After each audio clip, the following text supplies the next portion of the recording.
বাংলাদেশ সেনাবাহিনীকে ম্যাজিস্ট্রেটি ক্ষমতা দিয়ে একটি প্রজ্ঞাপন জারি করা হয়। মঙ্গলবার 17 সেপ্টেম্বর রাষ্ট্রপতির আদেশক্রমে জনপ্রশাসন মন্ত্রণালয়ের সিনিয়র সহকারী সচিব এ প্রজ্ঞাপন জারি করেন। প্রজ্ঞাপনে মেট্রোপলিটন এলাকার বাইরে সেনাবাহিনীর কমিশনপ্রাপ্ত কর্মকর্তারা নিজ নিজ অধিক্ষেত্রে নির্বাহী ম্যাজিস্ট্রেটের এ ক্ষমতা প্রয়োগ করতে পারবেন বলে জানানো হয়।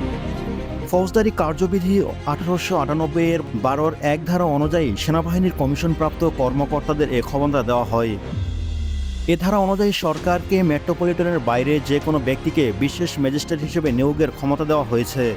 পুলিশের ক্ষেত্রে সহকারী পুলিশ সুপার পদমর্যাদার বিশেষ কাউকে দায়িত্ব প্রদান করা না গেলেও অন্যদের ক্ষেত্রে এ ব্যাপারে আইনের শর্ত আরোপ করা হয়নি।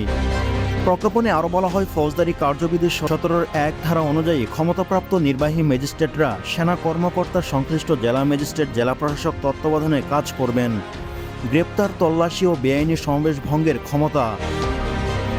প্রজ্ঞাপন অনুযায়ী দায়িত্বপ্রাপ্ত নির্বাহী ম্যাজিস্ট্রেটরা ফৌজদারি কার্যবিধি ধারা 64, 65, 83, 84, 86, 95 এবং 2-এর 100, 105, 107, 109 এবং 110, 126, 127, 128, 130, 133 ও 142 ধারায় প্রদত্ত ক্ষমতা প্রয়োগ করতে পারবেন।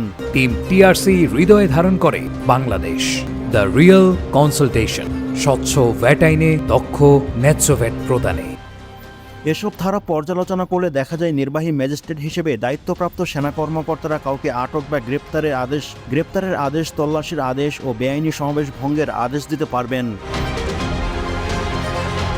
ফৌজদারি কার্যবিধি 64 ও 65 ধারায় একজন ম্যাজিস্ট্রেট তার উপস্থিতিতে ও এখতিয়ারের স্থানীয় সীমার মধ্যে কোনো অপরাধ করলে তিনি নিজ অপরাধীকে গ্রেপ্তার অথবা অন্য কোনো ব্যক্তিকে গ্রেপ্তারের আদেশ দিতে পারেন। এছাড়া 83 ও 84 ধারা অনুযায়ী অধিক্ষেত্রের বাহিরে কার্যকরের জন্য পরোয়ানা জারি করতে পারবেন। আইনের 86 ধারার বিধান মতে গ্রেপ্তারকৃত ব্যক্তির মুচলেখা দিয়ে ছেড়ে দিতে পারবে অথবা অপরাধ জরিমানাযোগ্য না হলেও তাকে আদালতে পাঠাবেন। ফৌজদারি কার্যবিধি আইনে 95-2 ধারায় বিধান মতে তিনি জেলা ম্যাজিস্ট্রেট আদেশক্রমে ডাক বা টেলিযোগাযোগ বিভাগের দ্বারা তল্লাশি পরিচালনা তো দলিল পার্সেল ব্যক্তিকে আটক করার ব্যবস্থা করতে পারবেন।